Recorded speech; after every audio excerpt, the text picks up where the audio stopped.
You're wearing a lie. If you bought an engagement ring in the last 5 years, you didn't buy a store of value. You didn't buy an heirloom. You bought a depreciating liability. By the time this video ends, your stone will be worth less than the scrap gold of its setting. The 100-year monopoly on the most famous object on Earth is over. The myth of rarity is dead. It wasn't killed by a war, a protest, or a shift in taste. It was dismantled by a cluster of factories in a Chinese province most Americans couldn't locate on a map. They didn't just compete with the diamond market. They weaponized supply chain efficiency until the price of a diamond became indistinguishable from the cost of electricity. For a century, De Beers held the world hostage. They curated supply. They controlled output.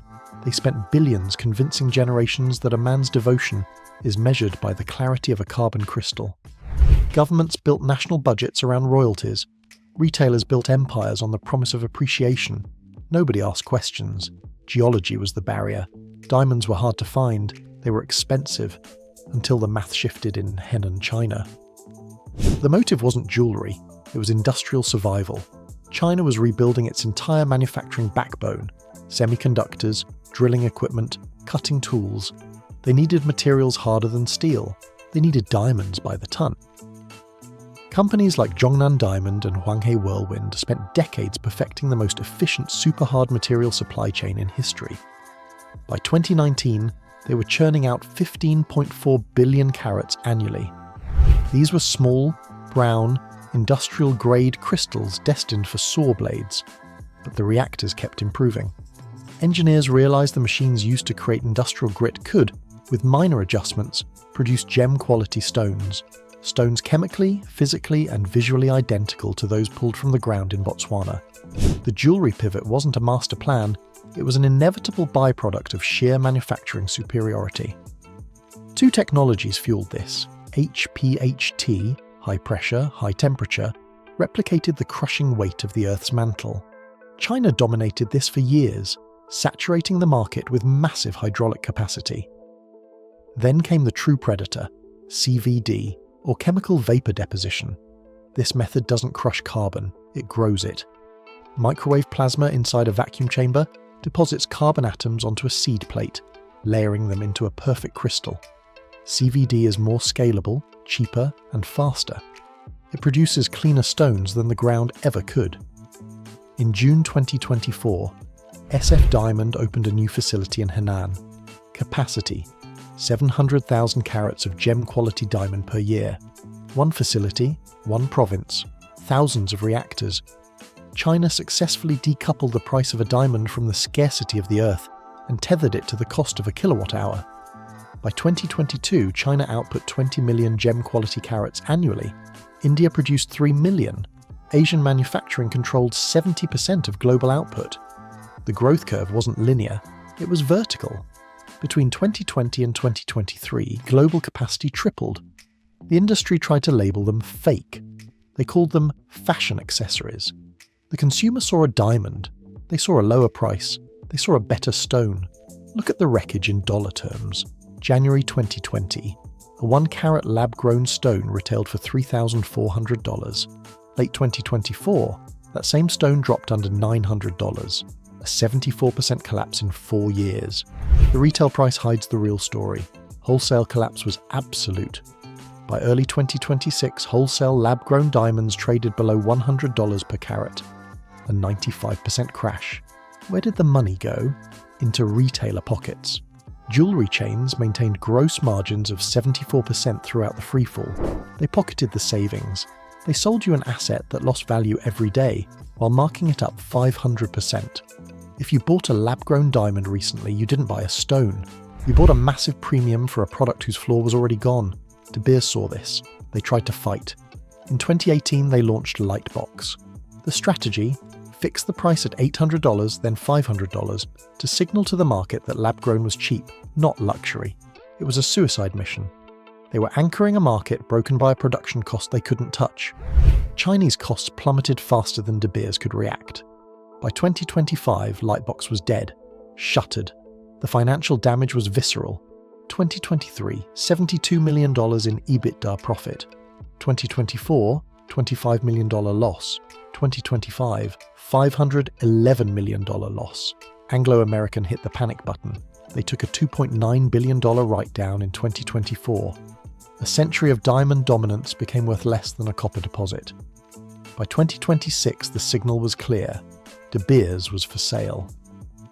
The misery devastated entire nations. Botswana's diamonds are 80% of their exports. When the lab-grown surge hit, the national budget buckled. By late 2025, the national diamond inventory was double the limit. Operations halted. Botswana cut production by 30%. The economy contracted for the second year in a row. A nation's development model predicated on a monopoly became a souvenir. Russia's Alrosa, the volume king, saw profits crater 77%. They cut labour. They pivoted to gold. Canada's Ekati mine, a legend in the north, collapsed into creditor protection by mid-2026. Mines profitable for decades now struggle to pay power bills. Natural diamonds remain, but the industry supporting them is being starved to death. Retailers scrambled. Signet Jewelers saw same-store growth stall to 1.2%. Brilliant Earth saw volume rise, but net profit plunged into the red. They are holding inventory, losing value every quarter. Retailer inventory for lab-grown stones went from single digits in 2020 to 50% by 2026. They are sitting on a warehouse full of depreciating electronics, hoping the customer doesn't realise the price will be lower tomorrow. The generational shift is the final nail. 2/3 of Gen Z buyers choose lab-grown. They ignore the De Beers myth. They care about size. Average centre stone size grew from 1.3 carats in 2019 to 2.45 carats by 2025. They want the look. They want the size. They refuse to pay the rarity tax. They understand the reality of 2026. The stone has no resale value. If you paid $3,500 in 2020, you own an $800 asset. If you try to resell, many dealers won't even look at it. Why buy your used stone when they can get a brand new lab-perfect diamond from a factory for pennies? You are holding a depreciating consumer electronic. That is the new math. A 2-carat natural diamond purchased for $29,500 might have a 50% recovery. A 2-carat lab-grown purchased for $2,800 is a total loss. The cheaper asset loses less money in absolute terms even when it hits zero. That is the trap. The consumer sees a low price and assumes value. They are wrong. The Chinese industrial ecosystem operates differently than a Western mining operation. These factories are integrated components of a broader provincial strategy. They have direct access to raw carbon, low-interest state capital, and technical infrastructure that allows them to pivot production lines overnight. They didn't just play the game, they changed the laws of the game. De Beers defended a perimeter of dirt while China built a bridge out of plasma. Every time a new reactor design hits the floor in Zhengzhou, it is 10% more energy efficient. Every time a new seeding process is perfected, the yield of gem-quality clarity increases. It is a Moore's law for carbon. We are watching a commodity become a digital-like asset, where the supply curve is effectively infinite. The collateral damage extends to the lending industry. Banks that provided lines of credit to diamond wholesalers based on the appraised value of their stock are now looking at massive holes in their portfolios. Appraisals for lab-grown stones are becoming speculative at best and fraudulent at worst. The credit markets have already priced in the decline. When the lenders stop trusting the asset, the market dies. That is exactly what we are seeing across the hubs of Mumbai and Antwerp. Antwerp, the legendary centre of the trade for centuries, is essentially a ghost town of its former self. Trading floors are quiet. The cutters have nothing to do. Specialised skills passed down through generations are becoming redundant. Why cut a natural diamond for months when you can pull a perfect, polished stone out of a CVD reactor in weeks? The craftsmanship is being replaced by calibration. The art is being replaced by code. The technical brilliance of CVD is the core of this disruption. By controlling the gas phase chemistry, specifically the ratio of methane to hydrogen, engineers dictate the exact nitrogen content, which dictates the colour, and the presence of boron, which dictates the fluorescence. In the earth, you take what you get. In a lab, you order a spec sheet. You want a D-colour VVS1 emerald cut. You set the reactor parameters, and the stone grows to your exact requirements. This is total elimination of the natural variance that historically made diamonds precious. If everything is perfect, nothing is special. The regulatory environment is tightening. The FTC has clear guidelines on disclosure. If a retailer doesn't clearly label a stone as lab-grown, they invite a legal nightmare. But even with full disclosure, the price gap is so large that consumers flock to the lab-grown options regardless of the label. They know they are fake, but they know they are 90% cheaper. In a world of inflation, the allure of the look outweighs the historical baggage of the natural. The industry is pivoting to bespoke and artisan models.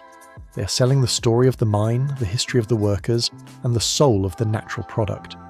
But look at the numbers. The cost of labour and environmental remediation at a Canadian mine far exceed the margins available in the modern retail market. They are selling an inefficient, environmentally intensive, and socially complicated product to a generation that values transparency and efficiency. It is a fundamental mismatch. The natural diamond industry is selling a 20th century story to a 21st century buyer. The gap between those two worlds is growing every day, and the industry's response, more marketing, more lobbying, more aggressive protectionism, only widens it. We are seeing a new type of retailer emerge. These aren't the traditional multi-generational family jewelers who relied on the prestige of their brand name. These are fast-moving, digital-first, low-overhead retailers who understand they are selling a fashion item, not an investment. They don't carry the massive inventory costs that plague the traditional stores. They work on a just-in-time model, sourcing stones from Chinese manufacturers as needed. They don't pay for the massive advertising campaigns that sustain De Beers. They rely on social media, on viral marketing, and on the word of mouth of the younger generation. They are the new middlemen, thriving in the vacuum left by the old guard. The diamond engagement ring was the original constructed market. Before 1938, diamond engagement rings were rare. De Beers hired the NWA agency to invent the tradition. They linked the stone to the concept of forever. They managed to suppress the secondary market by ensuring people never resold their diamonds, maintaining an illusion of limited supply. They built a feedback loop where the more successful the marketing, the more they could raise prices, which in turn justified more marketing. It was a self-licking ice cream cone of a business model lasting nearly a century because no one had the technology to compete with the supply-side control. The Chinese move into diamond synthesis wasn't a rogue action. It was a state-backed push for technological supremacy. When the Henan province committed to becoming the world's hub for super-hard materials, they weren't thinking about wedding rings. They were thinking about industrial efficiency, laser optics, and heat sinks for high-end electronics. The gem-quality stones were a lucky coincidence, a high-value byproduct of their primary industrial mission. They were making millions of carats of industrial grit, and they figured out that with a few tweaks to the reactor temperatures and the vacuum pressure, they could produce gem-quality stones with zero additional overhead. The transition was essentially costless. De Beers never stood a chance. You cannot fight a competitor whose product is a byproduct of their industrial waste. Every time they lowered prices to try to crowd out the lab-grown competition, the Chinese manufacturers adjusted their throughput. The Chinese factories operate on a profit margin that is a fraction of the traditional diamond industry's markups, but they make up for it in volume. They are the Amazon of the diamond world, decimating the local retailers who are operating on 19th century business models. The global economy is undergoing a massive redistribution of wealth from the traditional luxury sector to the manufacturing-driven tech sector, and the diamond industry is the first casualty. Industries that rely on controlled scarcity to maintain high prices are vulnerable to technological, high-volume, low-cost competitors. Whether it's high-end watches, luxury leather goods, or precious metals, if the product can be manufactured to perfection, the myth of the natural will eventually lose its premium. We are seeing the end of the luxury as an asset era. For decades, the wealthy used physical items to store value: gold, diamonds, art. But today, the digital era has provided better, more liquid ways to store value, and the manufacturing era has provided cheaper ways to replicate the luxury. We are left with a world where the item itself has lost its meaning, and the status signal has shifted to experiences, digital assets, and social influence. The diamond ring is being discarded by a generation that doesn't care about the rules set by the last one. The technical revolution in diamond synthesis is not ending. It is accelerating. New reactor geometries are allowing for larger stones with fewer energy inputs.